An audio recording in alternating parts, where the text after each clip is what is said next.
Como prever se a interferência entre duas ondas será construtiva ou destrutiva? Tá aí um assunto que toda vez que cai no Enem gera bastante dificuldade para os alunos. Quer saber como resolve? Fica comigo! Opa! Tudo bem com você? Seja bem-vindo a mais um vídeo de resolução de exercícios de física dos grandes vestibulares. Eu sou o professor Guma, você está no canal do Prof. Guma, o canal que ajuda você a resolver exercícios de maneira didática. Tá empolgado, hein, Guma? Se você ainda não é inscrito, por favor, se inscreve, ajuda. 70% das pessoas que veem meu vídeo não são inscritos. Ô, que é isso? Isso é sacanagem, hein? Cara, vai, se inscreve aí, mano. Que é isso, pô? Aula grátis pra você, você tá estudando. Você tá tendo aí um vídeo de qualidade, uma explicação legal e você não se inscreve? Vai, se inscreve aí no meu canal, vai. Dá essa força pro professor Guma aí. Bom, senhoras e senhores, eu vou resolver aqui um exercício de interferência de onda do Enem, que geralmente gera bastante confusão. Vou colocar ele na sua tela pra gente ler, depois a gente discute. Bora lá. A questão de número 112 diz assim: o trombone de Kink é um dispositivo experimental utilizado para demonstrar o fenômeno da interferência de ondas sonoras. Uma fonte emite ondas sonoras de determinada frequência na entrada do dispositivo. Essas ondas se dividem pelos dois caminhos, o ADC pela esquerda e o AEC pela direita. E se encontram no ponto C, logo abaixo ali, ó, a saída do dispositivo, onde se posiciona um detector.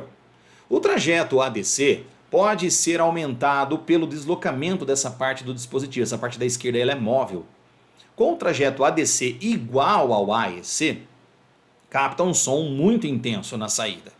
Entretanto, aumentando-se gradativamente o trajeto ADC, até que ele fique como mostrado na figura, a intensidade do som na saída fica praticamente nula. Desta forma, conhecida a velocidade do som no interior do tubo, 320 metros por segundo, é possível determinar o valor da frequência do som produzido pela fonte. Está aí um desenho ilustrativo sobre o esqueminha. E evidentemente abaixo vem a pergunta, ó, o valor da frequência em Hz do som produzido pela fonte sonora. Cara, tá aí, hein? Uma questão de interferência de ondas. O próprio exercício lá no começo fala, né? Então assim, não tem nem muito o que pensar. É um dispositivo experimental para demonstrar o fenômeno da interferência. Deixa eu só mudar de cor aqui, ó. Interferência de ondas, não é isso? É isso que ele fala. Muito bem. Agora, pessoal, tem algumas informações bem relevantes. Primeiro, vamos só entender rapidamente o que é uma interferência de onda. Vamos aproveitar para fazer uma revisãozinha, né? A ideia aqui é usar o exercício como pano de fundo para a gente também revisar alguns assuntos. A interferência de onda nada mais é do que a sobreposição de duas ondas, o encontro de duas ondas no mesmo meio, evidentemente. Então vou fazer um desenho mais ou menos assim, tá? Não se apegue muito à qualidade do desenho não, tá bom? Imagina você que você tem uma onda aqui, ó, que se propague para a direita, ó. E ela se encontre, por exemplo, com uma onda que também está, por sua vez, está se propagando para a esquerda, essa daqui, ó. Desenhei ela ao contrário, mas está se propagando para a esquerda. Veja que vai ocorrer um encontro aqui, se eu fizer um encontro dessas ondas, vai encontrar crista com crista, por exemplo. E aí o que a gente vai ter que é uma soma dessas amplitudes, deixa eu fazer um pouquinho melhor aqui, uma soma dessas amplitudes, e aí vai ter uma interferência que a gente chama de interferência construtiva, que é mais ou menos o que ele fala assim, ó. Ele fala assim, ó, ele diz assim, ó, que o som é muito intenso, olha aqui, ó, quando os dois lados são do mesmo tamanho, ó, com o trajeto ADC igual a AEC, capta-se um som muito intenso. Então, quando os dois lados têm o mesmo tamanho, significa que a onda que vai por esse lado e por esse lado vão percorrer a mesma distância e vão chegar aqui formando um som muito intenso. Ou seja, vai ser uma interferência construtiva. Tudo bem? Tá bom. Agora, pode acontecer de você pode não, o exercício diz, à medida que a gente vai aumentando esse lado esquerdo aqui, ó, gradativamente, e essa palavra também é importante, porque gradativamente, pessoal, porque ele vai sair de um tipo de interferência, que é a construtiva, para uma próxima interferência. Ó, aumentando-se gradativamente o trajeto ADC, até que ele fique como o que está mostrado na figura aqui em cima, o som fica praticamente nulo, a intensidade do som fica praticamente nula, ou seja, é uma interferência do tipo destrutiva. Como é que isso acontece? Por exemplo, de novo, quando você tem aqui uma onda se propagando, por exemplo, à direita, e encontra-se, por exemplo, com essa onda que está vindo da esquerda, e aí encontra aqui um vale com uma crista. Aí você tem o que a gente chama de anulamento do sinal, ou um sinal muito fraco, que é uma interferência do tipo destrutiva. Tudo bem até aqui? Então isso é interferência. Sobreposição de duas ondas. Deixa eu apagar isso aqui. Tá bom. Agora, vamos lá. Vamos lembrar um pouquinho sobre as formulinhas de interferência de onda. É mais ou menos assim então, pessoal. Ó, deixa eu colocar aqui no cantinho para você entender. Eu vou fazer aqui uma onda indo pelo caminho A. Então essa fonte está emitindo um som aqui, ó. Quando esse som chega aqui, ele vai por dois caminhos. Pelo caminho da esquerda. Não sei porque que eu fiz isso aqui, desculpa, espera só um pouquinho. Pelo caminho da esquerda, que é uma onda, então, até o ponto dela percorreu 40 centímetros. Depois do ponto dela, continua, chega até o ponto C, ela percorreu então 80 centímetros. Então esse aqui é um deslocamento percorrido pela onda, que eu vou chamar de x1, 40 mais 40, 80 centímetros. Tudo bem? Agora, pelo caminho 2, essa onda quando chega aqui, vem aqui pela direita, ela vem até o ponto E, percorreu 30 centímetros.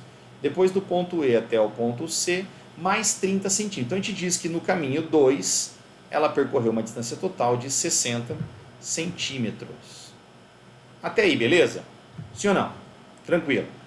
A diferença percorrida entre esses dois caminhos é o que nós chamamos de defasagem, que é calculado por essa formulinha aqui, ó.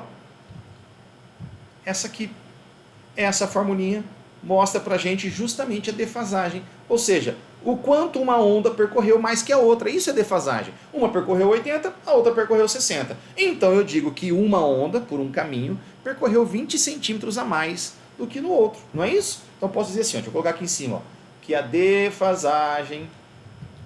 deixa eu melhorar isso aqui. Que a defasagem entre essas ondas é x1 menos x2, ou seja, 80 menos 60. Nem precisava ter escrito isso, né, Guma? A defasagem foi de 20 centímetros. Até aí, beleza? Ok. Tá bom. Agora, o que esse número indica? Aí vem a segunda formulinha de defasagem, que é essa que está aqui do meu ladinho, ó, tá vendo? Essa daqui, ó. Ela diz o seguinte, ó, que a defasagem de uma onda, ela é n, que é um número par ou ímpar, um múltiplo inteiro, pode ser quebrado, mas aqui nós estamos tratando só de múltiplos inteiros, de meia onda. Ou seja, a defasagem é um múltiplo inteiro de meia onda. E esse múltiplo inteiro, ele pode ser um número par ou pode ser um número ímpar. Se ele for um número par, e as duas fontes, né? Imagina que você tenha duas fontes aqui, vamos supor que indo para a esquerda ali a verde é uma fonte, indo pela direita a roxa é outra fonte. Então, se essas duas fontes estão emitindo som em concordância de fase, ou simplesmente em fase, se esse N for par, então a gente diz que vai acontecer uma interferência construtiva. Então, sempre que esse N for um múltiplo par e as fontes estiverem em concordância de fase, então nós temos uma interferência construtiva. E foi justamente o que aconteceu, pessoal, na primeira situação. Quando a diferença dos caminhos dava zero, ou seja, quando esse lado tinha exatamente o mesmo tamanho que esse, ele diz que tinha um sinal muito grande, um sinal muito alto, ou seja, uma interferência construtiva. Pessoal, quando que esse ΔX vai dar zero? Concorda que a única possibilidade desse ΔX dar zero, ou seja, percorreu, sei lá, 30 centímetros desse lado, 30 centímetros desse lado. 30 menos 30, diferença entre as distâncias percorridas é zero. O único jeito disso aqui dar zero é se o N for zero. Faz sentido? Uma vez que o ΔX para dar zero é o produto dessas duas coisas. Então, ou o N é zero, ou o lambda é zero. O lambda não é zero, porque a onda tem comprimento, certo? Se o lambda não é zero, então o N é zero. Conclusão nossa é que o N é zero, e zero é par, né? Agora, se houver uma interferência destrutiva, é porque esse N é um múltiplo ímpar. Então, olha lá, pessoal, sempre que o N for par, a interferência é construtiva. Sempre que o N, esse N aqui, for ímpar, a interferência é destrutiva. Isso se as duas fontes estiverem em fase. E nesse caso estão.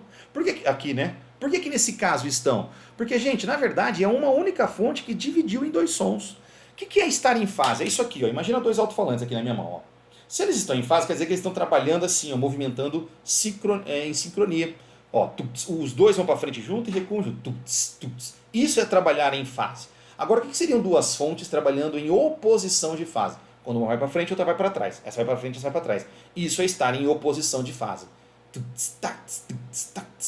Aí está em oposição.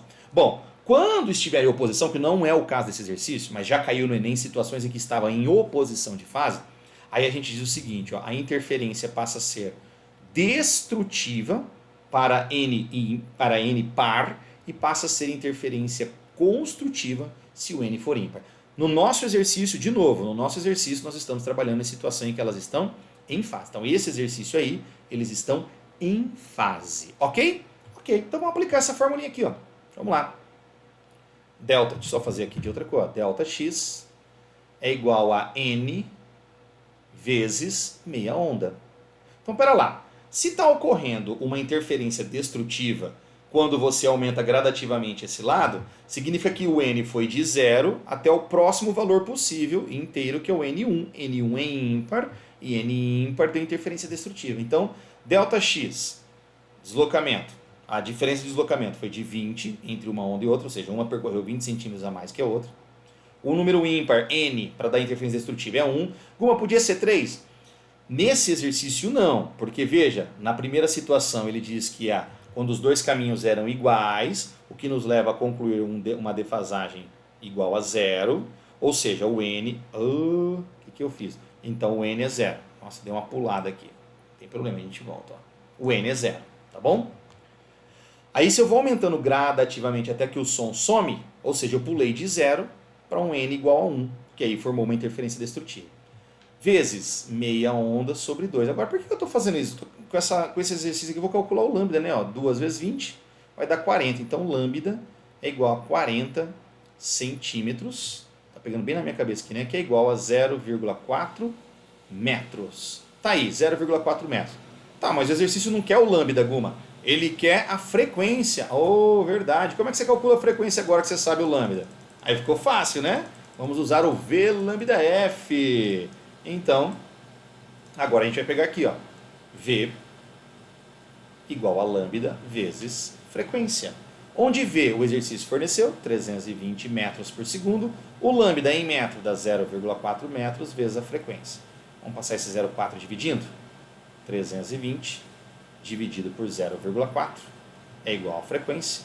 Se fosse 32 por 4 daria 8. Mas não é 32, é 320, então dá 80. E não é sobre 4, é sobre 0,4, então dá 800.